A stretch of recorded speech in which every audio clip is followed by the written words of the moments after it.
નમસ્કાર, નિર્માણ ન્યૂઝની વિશેષ રજૂઆત સાથે હું છું યજ્ઞ ત્રિવેદી. દર્શક મિત્રો, નિર્માણ ન્યૂઝની વિશેષ રજૂઆતમાં આજે આપણે ચર્ચા કરવા જઈ રહ્યા છે ચેમ્પિયન્સ ટ્રોફીની જે શરૂઆત થઈ છે ને તેમાં પણ ભારતની જે બંને મેચ યોજાઈ હતી તે બંને મેચમાં ભારતે શાનદાર જીત હાંસલ કરી હતી. અને તેની સાથે આપ સૌને ખબર જ હશે કે ચેમ્પિયન્સ ટ્રોફી એક આખી અલગ અને ભારત અને પાકિસ્તાનની મેચ એક આખું અલગ. એ બંનેને અત્યારે તો જે એમ કહેવાય ને કે ના ફાંટા જે જોવા તો મળતા હોય છે ને તેની સાથે આખા વિશ્વની નજર ક્યાંક ભારત અને પાકિસ્તાનની મેચ ઉપર હોય છે કે ના આ વખતે આ મેચમાં અત્યારે તો કેવા પ્રકારનો માહોલ જોવા મળશે. તે જ અનુસાર ભારત અને પાકિસ્તાનની મેચ જે યોજવામાં આવી જેમાં 50મી ઓવર જે પૂર્ણ થવાના આરે જ હતી તેના ચોથા બોલે આખી ટીમને આઉટ કરી નાખી અને તેની સાથે 241 રન જ માત્ર ને માત્ર પાકિસ્તાનની ટીમ બનાવી શકી. તો બીજી બાજુ જોવા જઈએ તો ક્યાંક સ્કોર કાર્ડ ઘણું સારું એવું જે જોવા મળ્યું ન હતું. પાકિસ્તાનમાંથી માત્ર ને માત્ર શકીલ દ્વારા જે 62 રન જે ફટકારવામાં આવ્યા હતા, ત્યારબાદ ખુશદિલ દ્વારા ક્યાંક 38 રનનો જે ટેકો આપવામાં આવ્યો અને તેનાથી જ આખી પરિસ્થિતિને યોગ્ય બનાવી પણ શક્યા. જેમાં જોવા જઈએ તો બાબર આઝમ ઉપર પણ એક આશા હતી કે ના તેમના દ્વારા પણ સારું એવું પરફોર્મન્સ આપવામાં આવશે. ઇમામ ઉલ હક અને તેની સાથે અન્ય ઘણા બધા બેટ્સમેન હતા, પરંતુ કોઈ દ્વારા સારું એવું પરફોર્મન્સ આપવામાં ન આવ્યું કે સિવાય સાઉદ શકીલ અને રિઝવાન કે જે બંને ક્યાંક મેચને જાળવી રાખવાનો, પકડી રાખવાનો એક પ્રયત્ન કર્યો હતો, પરંતુ ક્યાંક તે લોકો સફળ ન થઈ શક્યા. અને તેની સાથે જ ભારત તરફથી સૌથી સારામાં સારી ઇનિંગ જોવા જઈએ તો વિરાટ કોહલીની. આ વિરાટ જે જીત છે માત્ર ને માત્ર વિરાટ કોહલીથી જ છે. અને એ જ પ્રમાણે ફરી એકવાર પાકિસ્તાનની સામે જેમ કહેવાય ને કે આમ ટ્રમ્પ કાર્ડ એક ચાલવું બહુ જરૂરી છે અને તે હતું વિરાટ કોહલીના નામનું. અને વિરાટ કોહલીએ સારામાં સારી સેન્ચુરી કરીને ક્યાંક સારી એવી પરિસ્થિતિ પણ ઊભી કરી દીધી હતી. શરૂઆત ઘણી સારી એવી કરી હતી અને તેની સાથે જેમ કહેવાય કે ના હાર્દિક પંડ્યા ક્યાંક આવ્યા ત્યારે પણ એવું લાગતું હતું કે ના આખી મેચને સાચવી લેશે, પણ વિરાટ કોહલી આખરી સેન્ચુરી કરીને આખી જીત હાંસલ કરી હતી. તમામ મુદ્દાઓ પર વાત કરીશું. મેચ ઉપર ચર્ચા વિચારણા કરવા માટે અમારી સાથે જોડાઈ ગયા છે અશોકભાઈ મિસ્ત્રી કે જેઓ સ્પોર્ટ્સ એક્સપર્ટ છે. જી અશોકભાઈ, સૌથી પહેલા તો આપનું સ્વાગત છે.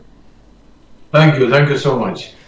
અશોકભાઈ, શરૂઆત કરવી છે આપણે ભારત અને પાકિસ્તાનના મેચ ઉપર. ચર્ચા તો કરીશું પણ મારે પાકિસ્તાનથી આ વખતે એક શરૂઆત કરવી છે. એમના બેટ્સમેન ઘણા સારા એવા હતા, પણ ક્યાંક કોઈક સારું પરફોર્મન્સ ન કરી શક્યું. માત્ર ને માત્ર સાઉદ શકીલ દ્વારા જે એક સારામાં સારું પરફોર્મન્સ અત્યારે તો કરવામાં આવ્યું તેવું જોવા મળ્યું. અને તેની સામે આપણા વિરાટ કોહલીએ જે આખી બાજી ફેરવી કાઢી તેવી પણ ક્યાંક પરિસ્થિતિ સામે આવી. સૌથી પહેલાં પાકિસ્તાનને લઈને આપણે ચર્ચા વિચારણા કરી લઈએ. પાકિસ્તાન તરફથી જે બેટિંગ જે જોવા મળી હતી તેને આપ કઈ રીતે જુઓ છો? પહેલી વસ્તુ, પાકિસ્તાને ભૂલોની પરંપરા કરી છે. એટલે કહેવાય ને લાઇનસર એક પછી એક ભૂલો કરી છે એમ કહી શકાય. કારણ કે સૌથી પહેલા તો ટોસ જીતીને એમણે જે બેટિંગ લીધી એ નિર્ણય ખોટો ગણી શકાય.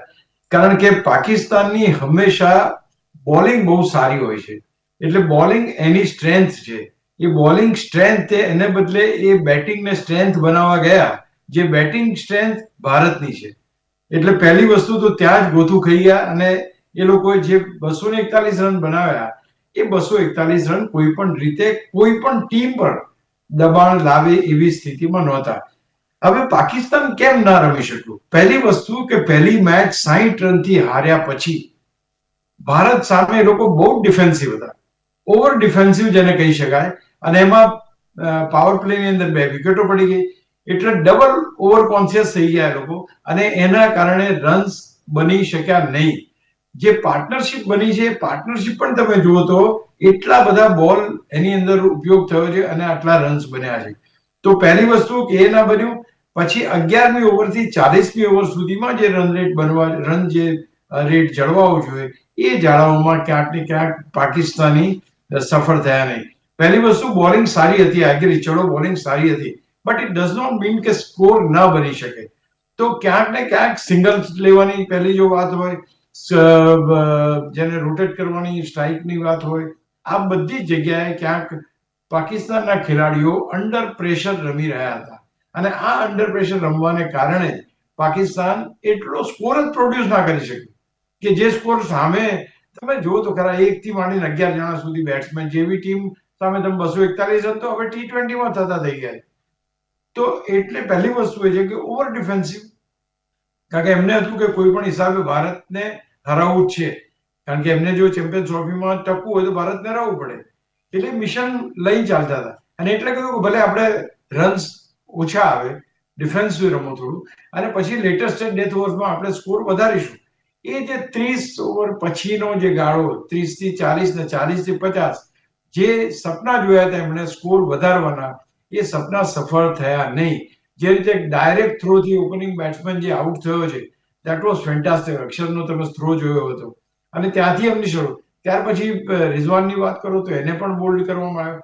અને એ જે ટોપલાઇન ખેલાડીઓ જે બોલ્ડ થયા, આઉટ થયા પછી, એ લોકોની પાસે બાકી બચેલા બેટ્સમેનો છેલ્લી 20 ઓવરમાં રન ઉમેરી શક્યા નહીં. I think this is the reason કે પાકિસ્તાન હારી ગયું. પહેલે એપરન્ટ રીઝન આ છે.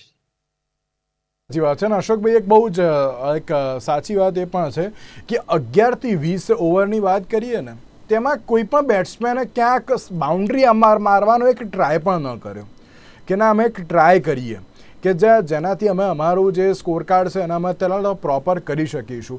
એટલે અશોકભાઈ એમ કહેવાય ને કે ના પહેલેથી જ જે તમે જે રીતે કહ્યું ને કે એક રનઆઉટ થયા, એક વિકેટ જે લીધી, ત્યારબાદ ક્યાંક તેમનો મોરલ જ અત્યારે તો તૂટી ગયો ને તે પ્રમાણેની પરિસ્થિતિ સામે આવી અને 11 થી 20 ઓવરમાં માત્ર તેમણે 27 જ રન કર્યા. હા, ત્યારબાદ તેમણે જે 50 રનની જેમ કે પાર્ટનરશિપની એ પરિસ્થિતિ પણ જોવા મળી હતી ક્યાંક. એટલે અશોકભાઈ એમ કહેવાય કે પહેલેથી જ જે વિકેટ પડી, એક રનઆઉટ થયો, ત્યાંથી જ આખી પાકિસ્તાનની ટીમમાં જે એમ કહેવાય ને કે ના એક કોન્ફિડન્સ આવવો જોઈએ, પરંતુ એ કોન્ફિડન્સ આવ્યો જ નહીં. 11 થી 40 ઓવર્સમાં 131 રન થયા અને 180 બોલમાં. અહીંયા તમને ખ્યાલ આવી જશે કે પાકિસ્તાની ટીમ કઈ રીતે રમી છે. એમાંય જ્યારે રિઝવાનને આઉટ થઈ ગયા, જે પાર્ટનરશિપ બની હતી, પાર્ટનરશિપ તૂટી ગઈ, ત્યાર પછી બાકીના બેટ્સમેનોએ એવો કોઈ પ્રયાસ ના કર્યો કે જેથી રન રેટ વધી શકે. ખુશનીલ સારું રમતો હતો, ઇઝ અ ગુડ બેટ્સમેન, એને ચાર્જ લેવાની જરૂર હતી, પણ એમને એમ લાગ્યું કે જો હું આઉટ થઈ જઈશ તો પાછળ આખી બાજી સમેટાઈ જશે અને 50 ઓવરની મેચ છે એટલે 50 ઓવર કાઢવાની છે. એટલે આ પરિસ્થિતિ ઉપર એ થયું. અને બીજું, બેક ઓફ ધ માઇન્ડ કદાચ એમણે એમ પણ વિચાર્યું હોય કે યાર આપણે તો આ લોકોને 107માં ઓલ આઉટ કરી નાખ્યા હતા ગઈ મેચ ચેમ્પિયન્સ ટ્રોફી જ્યારે રમ્યા હતા, તો આપણી તો બોલિંગ બહુ જોરદાર છે, આપણે એમને આઉટ કરી દઈશું. એ ક્યાંક ગોથું કહી ગયા કે એ લોકો પૂરતો સ્કોર મૂકી ના શક્યા. છેલ્લી 20 ઓવરમાં સ્કોર ના બન્યો. અને જેમ મેં કહ્યું કે 10 થી 40 ઓવર સુધીમાં આ પ્રમાણેનો 180 રન, 180 બોલ એ લોકોએ બગાડ્યા. તો ક્યાંક રન્સ જ્યારે ના બને, કોઈ પણ મેચ જીતવા માટે તમારી પાસે પૈસા ખિસ્સામાં હોવા જરૂરી છે ના જોવું છે. તમારે તો રન્સ નથી તો તમારો બોલર કરશે શું? ગમે તેટલા સારા તમારી પાસે બોલર હોય તો પણ આ જે સ્કોર હતો, એ સ્કોર કોઈ રીતે પ્રેશર જ નહોતો લાવી શક્યો. અને ઓવર ડિફેન્સિવ રમ્યા. એમ તમે જે કીધું એ સાચી વાત છે, સિંગલ્સ તો લઈ જ શક્યા હોત. ચલો ચોગ્ગો નથી આવતો, સિંગલ્સ ડબલ્સ લઈ શક્યા હોત એ લોકો. ઇવન આપણે બહુ સારી રીતે રમ્યા છે, પણ કહેવાનું તાત્પર્ય છે કે આપણી લક્ષ્ય મોટું નહોતું, પણ એ લોકો જે ઓવર ડિફેન્સિવ રમ્યા એના કારણે ઓછામાં ઓછા 50 રન એ લોકોના ઓછા થયા. એ લોકો પ્રયત્ન જ નથી કર્યો. એમને એમ જ હતું કે ક્યાંક આપણે હવામાં રમીશું કોઈ કેચ કરી લેશે, ક્યાંક આપણે ફિલ્ડર પાસે આપણે રનઆઉટ થઈ ડઘાઈ ગયા હતા, એમ કે ચાલે આ સીધા શબ્દોમાં, કે એકદમ ડઘાઈ ગયા હતા કે સારું કઈ રન બી નથી લેવો, એ બી નથી કરવું, જેમ સિંગલ ડબલ આવે એ રીતે કરો, ચોગ્ગો મારવા જઈશું તો આપણે આઉટ થઈ જઈશું. આ ડર જે પેસી ગયો, એ ડર છેક સુધી રહ્યો અને એ ડરના કારણે રન્સ બની શક્યા નહીં. બહુ સાચી વાત છે. અને એમાં પણ એમ કહેવાય ને કે અશોકભાઈ એક આગળ આવવાની એક જરૂર હતી, પરંતુ તેઓ પણ આગળ ના આવ્યા. બોલિંગને લઈને પણ શું કહેશો? તેમની બોલિંગમાં પણ ક્યાંક સારી એવી સિચ્યુએશન ન જોવા મળી અને ક્યાંક શુભમન ગિલ અને રોહિત શર્માને ક્યાંક આઉટ શું કરી દીધા અને ત્યાં એમને એમ જ લાગ્યું કે આખી મેચ જીતી ગયા. પરંતુ એમ કહે ને કે કોમેન્ટ્રીમાં કોમેન્ટેટર્સ જે બેઠા હતા ને તે લોકો પણ એમ કહેતા હતા કે ના, સૌથી મહત્વનો ખેલાડી એ વિરાટ કોહલી છે, તેની ઉપર ફોકસ કરવાની જરૂર હતી, પરંતુ તેમણે ક્યાંક ફોકસ જ ન કર્યું. આ બોલિંગને લઈને પણ ટૂંકમાં શું કહેશો? ભારતની બોલિંગ ફેન્ટાસ્ટિક હતી પહેલી વાત, કારણ કે ભારતની બોલિંગમાં બધાને ખ્યાલ હતો કે જો આ લોકો વધારે ચોગ્ગા છગ્ગા મારવા જશે તો વિકેટો મળવાની શક્યતાઓ છે. જે રીતે બધા જો રવિન્દ્ર જાડેજા લઈ લો કે તમે અક્ષર લઈ લો, એક વિકેટો એવી લીધી છે કે જે ના પૂછો. અને કુલદીપે તો છેલ્લે જે એમની આશાઓ હતી છેલ્લે કે રન બનશે, એ 3 વિકેટો તો કુલદીપે લઈ લીધી છેલ્લે 6, 7, 8 વિકેટ. તો આખું એ લોકોનું જે પ્લાનિંગ છે ફરી ગયું. ભારતની બેટિંગની જો વાત કરો અને એ લોકોની બોલિંગની વાત કરો તો પહેલી વિકેટ લીધા પછી શાહીન આફ્રિદીને એમ લાગ્યું કે હું તો દુનિયાના ટોચ ઉપર ઉભો છું એમ કરીને જે રીતે એના ઈશારા હતા એ રીતે, પણ એને ખબર નથી કે પાછળ જે આવનાર માણસ છે એ એક માણસ એવો છે કે જે પાકિસ્તાન સામે તો મજબૂત દિવાલ થઈને ઉભો જ રહે છે. એક તબક્કો મને એવો લાગ્યો કે ભાઈ આ તો વિરાટ કોહલીની બેટિંગ જોવા માટે પાકિસ્તાન રમવા આવ્યું એવું લાગ્યું. સાચી વાત છે, બિલકુલ બિલકુલ. અશોકભાઈ, હવે વાત કરીએ ભારતની, અને જે ભારતની વિરાટ જીત જે જોવા મળી રહી છે તેની પાછળ સૌથી મોટો હાથ એ વિરાટ કોહલીનો છે. એ પછી કોઈ પણ મેચ લઈ લો, ભારત અને પાકિસ્તાનની મેચ હોય ત્યારે વિરાટ કોહલીનું અત્યાર સુધી શાનદારમાં શાનદાર પરફોર્મન્સ આપણે જોયું જ છે અને જોતા જ આવવાના છીએ તેવી પણ બાબત છે. આપ વિરાટ કોહલીની બેટિંગને લઈને શું કહેશો? વિરાટ કોહલીના માટે આજે જ બહુ સરસ વિરેન્દ્ર સહેવાગને સાંભળી રહ્યો હતો. એણે કહ્યું કે એના માટે કયા શબ્દો વાપરવાના, જેટલા બધા શબ્દો હતા એટલા બધા લખાઈ ગયા, બોલાઈ ગયા, હવે તમે શું વાપરશો એના માટે? તો પહેલી વસ્તુ એ છે કે જે રીતે એની ઉપર માથલા ધોવાતા હતા કે રમતો નથી, આમ નથી, તેમ નથી, એ ક્યાંક ને ક્યાંક બધાના મોઢા ચૂપ થઈ ગયા. પહેલી વાત તો એ છે. બીજી વસ્તુ, વિરાટ કોહલી છે. એ માણસની પાસે જે રમતની સૂઝબૂઝ છે અને ખાસ કરીને વન ડે ક્રિકેટને એ વ્યક્તિ છે ને આખા શરીરમાં ઉતારી ચૂક્યો છે. એટલે એનું જે રમવાનું, તમે જો 51મી સદી આ ફોર્મેટમાં સચિન તેંડુલકર 49 સદી બનાવી ચૂક્યો છે અને આની 51 સદી થઈ ગઈ છે અત્યારે. તમે વિચાર કરો, 14,000 રન જે એને કર્યા છે એ પણ બહુ જ ઓછી ઇનિંગ્સની અંદર એને કર્યા છે. અને ખાસ કરીને જે 350 ઇનિંગ જે સચિન તેંડુલકરે લીધી છે એના કરતા ઘણા બધા ઓછા કહી શકાય. એટલી જે ઇનિંગ્સ છે એટલી ઇનિંગ્સમાં એને 14,000 રન કર્યા. બીજું સૌથી મહત્વની વાત એ છે કે પાકિસ્તાન સામે તો એ જામી જ જાય છે. એ ચેમ્પિયન્સ ટ્રોફીના તમામ ફોર્મેટમાં, T20ની વાત કરો, વન ડે ની વાત કરો, ચેમ્પિયન્સ ટ્રોફીની વાત કરો, તમામમાં આ ખેલાડી એ સેન્ચુરી ફટકારી છે પાકિસ્તાન સામે, નંબર 1. બીજું કે મોટા ભાગની મેચોમાં એ man of the match Bharat પાકિસ્તાનની મેચમાં તો વિરાટ કોહલી થયો છે. તો એક આ માણસથી જે પાકિસ્તાનની ટીમ ડઘાઈ ગઈ છે, એમને ખબર છે કે આ વ્યક્તિને આપણે આઉટ નહીં કરી શકીએ. એ પ્રકારેનું જે રીતનું એટીટ્યુડ જોવા મળ્યું, જે બોડી લેંગ્વેજ જોવા મળી, એ ક્યાંક એમ લાગ્યું કે આ ખેલાડીને આઉટ કરવો બહુ મુશ્કેલ છે. સૌથી વધારે કેચ લીધા, સૌથી વધારે રન્સ થયા, આ બધી વસ્તુ તો શું છે કે તમે રન કરો એટલે એક પછી એક વિક્રમો તૂટતા જાય. બટ એ વ્યક્તિનો કમિટમેન્ટ ટુ ધ ગેમ તમે જુઓ કે એને અત્યાર સુધીમાં ધ બેસ્ટ ચેઝર માનવામાં આવે છે. Virat Kohli is the best ચેઝર, ભારતીય ટીમ બેસ્ટ ચેઝર. તો વિરાટ કોહલીને ખબર હોય છે કે કેટલા રન કેટલા બોલમાં કેવી રીતે ક્યાં રમીને કયા શોટથી લેવાના છે. He knows very well. એણે ક્યાંય ઉતાવળ નથી કરી.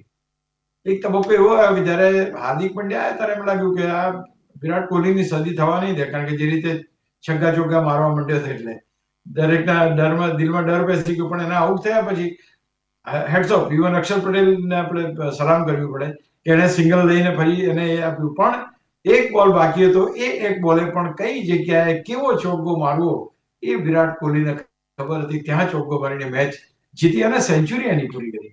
Look at the way this man has got that power of hitting, કયો એરિયા છે કે જ્યાં હું હિટ કરીને બાઉન્ડ્રી મેળવી શકું, સિંગલ્સ યા ડબલ્સ નહીં.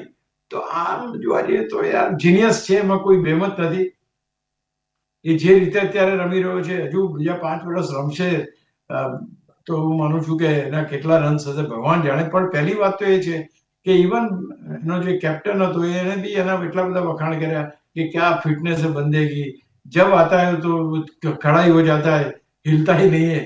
તો એનું કારણ છે કે ભાઈ એ માણસ પાસે ડિટર્મિનેશન, ડેડિકેશન અને ડિસિપ્લિન છે. અને બીજું સૌથી મહત્વની વાત, એ 50 ને 100માં કન્વર્ટ કરવાની શક્તિ ધરાવે છે. એટલે સર્વ ગુણ સંપન્ન, સર્વ શક્તિ સંપન્ન ખેલાડી એ વિરાટ કોહલી છે એમ કહી શકાય. બાકી બધી વાતો જે છે એને આપણે બાજુમાં મૂકીએ તો દરેકે દરેક ખેલાડી દરેક મેચમાં તો સદી જો ફટકારી શકતો તો કેટલા બધા રન્સ થયા હોત. પણ ક્યાંક જરૂર પડે ત્યારે તમે યાદ કરો T20 world કપની final, Virat Kohli રમી ગયો, નહીં તો એ T20 વર્લ્ડ કપ આપણે જીતી ના શક્યો ફાઇનલમાં. એને 72 રન કર્યા તો આપણે જીત્યા. આ મેચ તમે વિચાર કરો, જો જ્યારે રોહિત શર્માની વિકેટ બોલ્ડ થઈ ત્યારે આપણને એમ લાગ્યું કે આ ખેલાડી ખતરનાક છે અને ફોર્મમાં આવી ગયો. પણ ત્યાર પછી તમે જુઓ જે રીતે આખી રમતને લઈ ગયા. તો હું માનું છું કે વિરાટ કોહલી છે. દુનિયાનો કોઈ બેટ્સમેન કદાચ આના જેવો જબરજસ્ત નહીં હોય, એમાં કોઈ શંકાને સ્થાન નથી. અને જે એના હાઇલાઇટ્સ જે છે એ તો બધી વાત, આપણે રેકોર્ડ જે છે તો 14,000 રન કરવાની વાત હોય, કેચ લેવાની વાત હોય, બાઉન્ડ્રીઝ મારવાની વાત હોય, સેન્ચુરીઝ મારવાની વાત હોય, તો બધી એના નામે રેકોર્ડ એક પછી એક વધતા જવાના છે. એ વાત છે ને અશોકભાઈ, એમ કહેવાય ને કે ગઈકાલે જે આપણે માહોલ જોયો હતો જે ટીમનો, અને મીમ્સ પણ આપણે જોયા, આપે પણ જોયા હશે કે જે સામે આવ્યા હતા કે પાકિસ્તાની ટીમ ઉપર ગુજરાતીઓ ભારે પડ્યા, 3 ગુજરાતીઓ ભારે પડ્યા, અને તે પરિસ્થિતિ ક્યાંક સામે આવી હતી. અને એ જ અનુસાર જાડેજા હોય કે પછી અત્યારે હાર્દિક પંડ્યા હોય કે પછી જે અન્ય એવા જે પ્લેયર્સ હતા, અને તેમના અક્ષર પટેલ પણ કેમ ના હોય, તેમના દ્વારા પણ ઘણું સારું પરફોર્મન્સ જે જોવા મળ્યું હતું. આપ બોલિંગ એટેકને લઈને પણ શું કહેશો આપણા ભારતના? પહેલી વસ્તુ તો it is a team event, એટલે આપણે સમગ્ર ટીમને જવાબદાર ગણવી પડે. 2 ઇમ્પોર્ટન્ટ ફેક્ટર્સ અહીંયા છે કે જ્યારે બોલિંગ દબાણમાં હોય ત્યારે બેટિંગ હેલ્પ કરવી પડે, જ્યારે બેટિંગ દબાણમાં હોય ત્યારે બોલિંગ હેલ્પ કરવી પડે. અહીંયા આગળ પહેલી જ વસ્તુ બની કે ટોસ જીતીને જ્યારે આ પ્રકારની સ્થિતિ આવી તો બોલર્સ સૌથી ઓછામાં ઓછા સ્કોરમાં પ્રતિસ્પર્ધી ટીમને આઉટ કરે તો પછી બેટિંગ સાઈડ ઉપર લોડ આવે નહીં. અહીંયા આગળ એ જ બન્યું. 241 એ લોકો વિકેટો લઈ આવી, અને 242 નો એકદમ સામાન્ય ટાર્ગેટ કે કોઈ પણ જાતનો દબાણ એ ભારતના કોઈ પણ ખેલાડી ઉપર ઊભું કરી શક્યું નહીં. અને એ જે છે, this is called a combination. જોરદાર બેટિંગ, જોરદાર બોલિંગ થઈ તો 241 એ લોકો આઉટ થયા. જોરદાર બેટિંગ થઈ તો ભારત જીતી ગયું. કારણ કે વિરાટ કોહલીને પણ એવો ડર નહોતો કે અહીંયાથી મેચ જતી રહેશે. મેચ તો જીતવાના જ હતા આપણે. એ પરિસ્થિતિમાં ક્યારે ભારત આવ્યું જ નથી, to be very precise. Rohit શર્માની વિકેટ ગયા પછી થોડોક સેન્સિટિવિટી લાગી, પછી નોર્મલ હતું. તો પહેલી વસ્તુ એ છે કે જ્યારે તમારી પાસે, એટલે આ એકબીજાના પૂરક છે. જે થ્રો ડાયરેક્ટ થયો, ધેટ વોઝ શોઈંગ કે આજે ભારતનો દિવસ છે. આવો ડાયરેક્ટ થ્રો અક્ષર પટેલનો સ્ટમ્પ્સ ઉપર જાય ને એ લોકોનો એક ફોર્મમાં ખેલાડી એ આઉટ થઈ જાય, I think that was the biggest blow. અને એ બિગેસ્ટ બ્લો પછી જે ઘટના ઘટી, એ પેલું છે ને, એકવાર ગાબડું પડવું જોઈએ પછી અંદર તો ઘૂસી જવાય. તો પહેલું ગાબડું જે અક્ષર પાડ્યું જે થ્રો દ્વારા, I think that was fantastic. બાકી તમે કીધું કે ગુજરાતીઓ તો હજુ જસપ્રીત બુમરાહ છે ને, નહીં તો આપણે એની એ તો એ ભારે પડી શકે હોય. એટલે ગુજરાતીઓ ઘણા છે, અને હું માનું છું કે હાર્દિકની વાત કરો તમે, રવિન્દ્ર જડેજાની વાત કરો, અક્ષર પટેલની વાત કરો, તમે બુમરાહની વાત કરો. યસ, ભારતીય ટીમમાં અત્યારે ડોમિનેશન જે કરી રહ્યા છે એમાં ભારતીય ખેલાડીઓ છે જબરદસ્ત, એમાં કોઈ બેમત નથી. પાછળ અશોકભાઈ, એક મહત્વની બાબત એ પણ કે જે પ્રમાણે અત્યાર સુધી દરેક લોકો જે ચર્ચા કરી રહ્યા છે, રોક શકો તો રોક લો, એ જે સિચ્યુએશન હતી. અને ગઈકાલે જે લાસ્ટ જે બોલ હતો અને તેમાં પણ સેન્ચુરી કરવાની જે બાબત હતી, અને રોહિત શર્માએ જે પ્રમાણે ઇશારો કર્યો હતો કે ભાઈ હવે તમે 6 મારી કાં તો 4 મારીને તમે તમારી સેન્ચુરી તો કમ્પ્લીટ કરો, પણ તેની સાથે સાથે આખી મેચ પણ સારી રીતે કમ્પ્લીટ કરી લો તમે, જે એ પ્રમાણેની જે બાબત જે સામે આવી હતી, આપ તેને પણ કરી દેજો. કારણ કે આજે એમ કહેવાય ને કે અત્યાર સુધીની જે સિચ્યુએશન છે કે પછી આ જે એક ટીમ કોમ્બિનેશન છે એ ઘણું સારું એવું જોવા મળી રહ્યું છે. રોહિત શર્મા આવે એટલે સીધા એટેકિંગ મોડ ઉપર જ જોવા મળે, ડાયરેક્ટ હિટ લગાવવાનું જે શરૂઆત કરે એ 4-6 તો તે મારી, એટલે પછી શુભમન ગિલ ક્યાંક થોડું ઘણું સેટ કરવા છે, ત્યારબાદ વિરાટ કોહલી આવીને આખું એમ કહે ને કે જે સ્કોર હોય એ સેટલ પણ કરી નીકળી જતા હોય છે. જો ક્યાંક બાકી રહી જતું હોય તો હાર્દિક પંડ્યા આવીને 2-3 સિક્સરો મારીને આખો સ્કોર કમ્પ્લીટ પણ કરી લેતા હોય છે. આપ તેને પણ કરી દો, જોશો આ રોકોના કોમ્બિનેશન. આપ સૌથી પહેલા રોહિત શર્માની વાત કરો તો રોહિત શર્મા જેવો એકદમ ડાઉન ટુ અર્થ કેપ્ટન મેં નથી જોયો. હી નોઝ યાર, એ ક્યારેક એની ભૂલો થઈ જાય. હમણાં વચ્ચે કઈક કિસ્સો હતો તો કે ભાઈ પુજારા અને રાણે વિશે કે પૂછ્યું તો કે વો અબ નહીં ખેલ રહે, અરે કે આપ લોગ મુझे મરવા દો યાર, वो तो अभी खेल रहे हैं એમ કરીને. તો એનું જે ભોળો કહેવાય ને એ પ્રકારનું એનું. બીજું કે તમે જયારે બાકી હતું, તમે જે એક્ઝેક્ટલી કીધું કે ત્યાં બેઠો કે ભાઈ હવે સિક્સર માર પતાવી જલ્દી, કારણ કે હવે એને પેનિક થયું કે હવે 2 જ રન કરવાના, કરી કરશે શું આ. અને જો પહેલા વાઇડ કે એવા કઈ નાખી દીધા તો વાર્તા ફિનિશ થઈ જશે. એટલા માટે, અને ત્યાં તમે એનો બી તમે જુઓ કે યાર મને ખબર, હું કર્યું, ચિંતા ના કરતું. તો વેરી હેપી કેપ્ટન. કાલે એના જે ચહેરા ઉપર વિરાટ કોહલીની સેન્ચુરીથી જે હેપીનેસ જોવા મળી, I think that was fantastic. સૌથી મહત્વની વાત આ છે કે તમારો કેપ્ટન તમારાથી કેટલો ખુશ થાય.